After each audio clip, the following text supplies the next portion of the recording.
తాకట్లో ఉన్న మీ బంగారం ఈ రోజు ఎంత ధర చేస్తుందో కొమ్మూరి గోల్డ్ వాళ్ళకి కాల్ చేస్తే ఫ్రీ గోల్డ్ కాస్ట్ చెక్ చేసి చెప్తారు.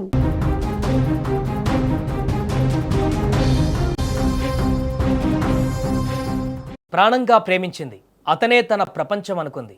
8 ఏళ్ల సుదీర్ఘ ప్రయాణం తీరా పెళ్లిపీటలో ఎక్కవలసిన సమయంలో ప్రియుడు చేసిన మోసాన్ని ఆ మనసు తట్టుకోలేకపోయింది. అప్పటి వరకు ఎన్నో కలల కన్నా ఆ కళ్ళు శాశ్వతంగా మూసుకుపోయాయి. కళ్ళెదుటే పెరిగి పెద్దదైన కూతురు విగత జీవిగా మారడంతో ఆ తల్లిదండ్రుల గుండె పగిలిపోయింది. తన కూతురికి అన్యాయం చేసిన వాడి ఇంటి ముందే ఆ శవాన్ని తాలి కట్టేలాగా చేయాలంటూ ఆ కుటుంబం చేసిన పోరాటం అందరినీ కంటతడి పెట్టిస్తుంది. ఈ విషాదకరమైనటువంటి ఘటన ప్రకాశం జిల్లాలో చోటు చేసుకుంది. గుంటూరు జిల్లా ప్రతిపాడు మండలం చినకొండ్రుపాడు గ్రామానికి చెందిన అడ్డగల్ల కీర్తి ముంబైలో సాఫ్ట్వేర్ ఇంజనీర్గా పనిచేస్తూ తనకంటూ ఒక మంచి భవిష్యత్తును నిర్మించుకుంది. ఇదే క్రమంలో ప్రకాశం జిల్లా టంగుటూరు మండలం పొందూరుకు చెందినటువంటి పాపినేని సాయి అనేటువంటి యువకుడితో కీర్తికి 8 ఏళ్ల క్రితం పరిచయం ఏర్పడింది. సాయి కూడా ఖతార్లో సాఫ్ట్వేర్ ఇంజనీర్గా స్థిరపడ్డాడు. వారి పరిచయం కాస్త ప్రేమగా మారింది. ఇద్దరు ఒకరినొకరు అర్థం చేసుకున్నారు. పెళ్లి చేసుకుని ఒక్కటవ్వాలని కలలు కన్నారు. 8 ఏళ్ల పాటు ఆ ప్రేమ ప్రయాణం ఎంతో అందంగా సాగింది. కానీ ఆ ఆనందము ఎంతో కాలం నిలవలేదు. కాలం గడుస్తున్న కొద్దీ సాయి మనసు మారింది. వారం రోజుల క్రితము సాయి కుటుంబ సభ్యులు అతనికి మరో యువతితో పెళ్లి నిశ్చయించారు. ఈ వార్త కీర్తి చెవిన పడగానే ఆమె గుండె ముక్కలైంది. వెంటనే తన తల్లిదండ్రుల వద్దకు కన్నీళ్లతో పరిగెత్తుకుంటూ వచ్చి సాయితోనే తన వివాహం జరిపించాలని వేడుకుంది. కూతురి ఆవేదన చూడలేక ఆ తల్లిదండ్రులు 4 రోజుల క్రితం ఒంగోలు వెళ్లి సాయి కుటుంబ సభ్యులతో పెళ్లి ప్రస్తావన తెచ్చారు. కానీ ఆ కుటుంబం కనికరించలేదు. పెళ్లికి నిరాకరించడమే కాకుండా కీర్తి కుటుంబ సభ్యులను తీవ్రంగా బెదిరించి పంపించారు. దీంతో తల్లిదండ్రులు కీర్తికి నచ్చజెప్పే ప్రయత్నం చేశారు. తల్లిదండ్రులు ఎంత చెప్పినా 8 ఏళ్లుగా ప్రాణంగా ప్రేమించిన వ్యక్తి మోసం చేశాడనే నిజాన్ని కీర్తి జీర్ణించుకోలేకపోయింది. అంతులేని బాధతో తన ఉద్యోగ బాధ్యతల కోసం తిరిగి ముంబైకి వెళ్ళిపోయింది. కానీ అక్కడ ఆమె మనసు కుదుట పడలేదు. ప్రియుడి చేతిలో మోసపోయారనే వేదన ఆమెను కుంగదీసింది. చివరికి ఈ నెల 14న తాను ఉంటున్న గదిలోనే ప్రాణాలు తీసుకుంది. అంతకుముందు తను మాట్లాడినటువంటి ఒక ఫోన్ కాల్ కూడా ఇప్పుడు వైరల్ అవుతుంది. ఆ ఫోన్ కాల్లో ఏం మాట్లాడిందో కీర్తి ఒకసారి మనం కూడా విందాం. ఇంకా వాడి మాటలు నమ్ముతూ ఉంటున్నావా పిచ్చిదానిలాగా? చేసిన సరిపోదా మనకి? ఇంకా నువ్వు నమ్ముతూ ఉంటావా? చేసిన సరిపోదా నమ్ముతూ ఉంటావు? ఎందుకు ఎందుకు ఎందుకు ఎంత దారుణంగా ఇది చేశాడో తెలుసా? నన్ను నిన్నగాక మొన్న తీసుకెళ్లాడు బయటికి. ఏం చేశాడు అడుగు, చెప్తాడు.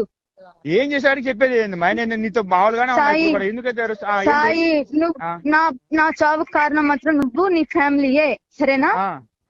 అది నువ్వు సాయి, నువ్వు నీ ఫ్యామిలీయే.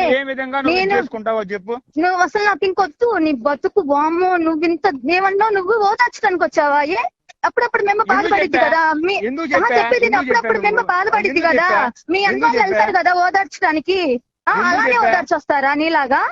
నువ్వు నాకు చేసినట్టే ఓదారుస్తారా మెన్నోళ్ళు కూడా? మిమ్మకి నాకు సమాధానం చెప్పు. నువ్వు నాకు సమాధానం చెప్పు, నేను చెప్తాను. అంటే అన్ని దాచుకొని నువ్వు చేసే మోసాలకి అన్ని సాయి ఒకటి నేను ఎక్కడున్నానో కూడా వాళ్ళు కనుక్కోలేరు. ఒకటి ఓకేనా? నా చావుకు నువ్వు నీ ఫ్యామిలీయే కారణం, సరేనా? మా నాన్నకి మక్కుంది, సరేనా?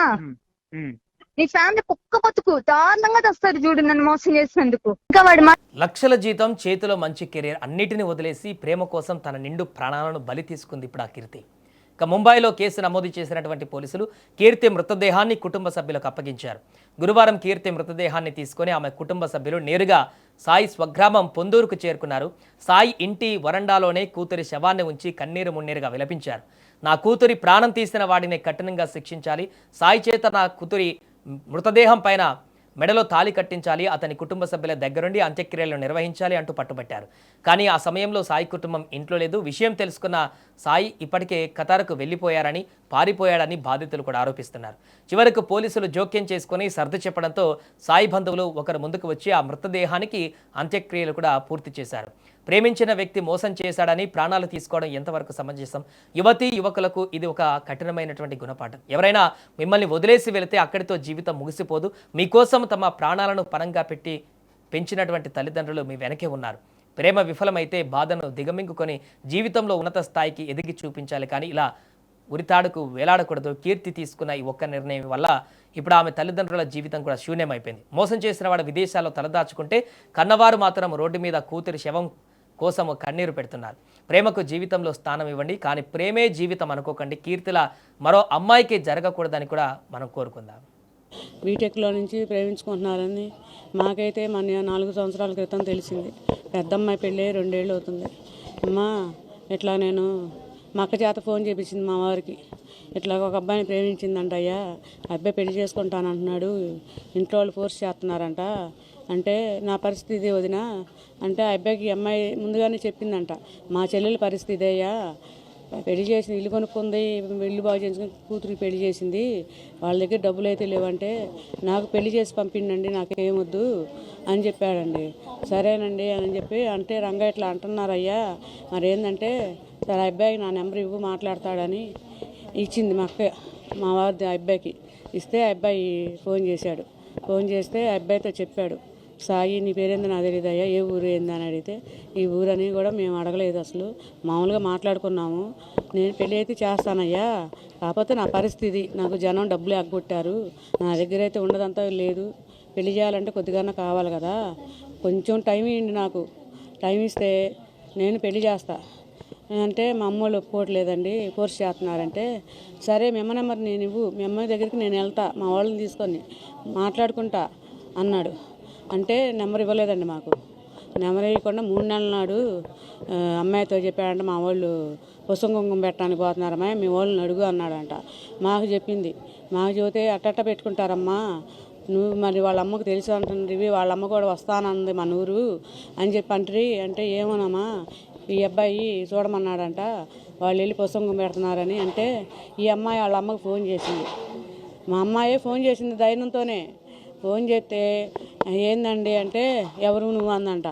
నేను కీర్తినండి అని అంటే ఎందుకు నాకు ఫోన్ చేసా, మా అబ్బాయితో మాట్లాడలేదుగా నువ్వు, అసలు నువ్వెవరికి ఫోన్ చేయడానికి, నాకు మీతో మాకు సంబంధం లేదు, మీ కులం ఏంది అని అందంట.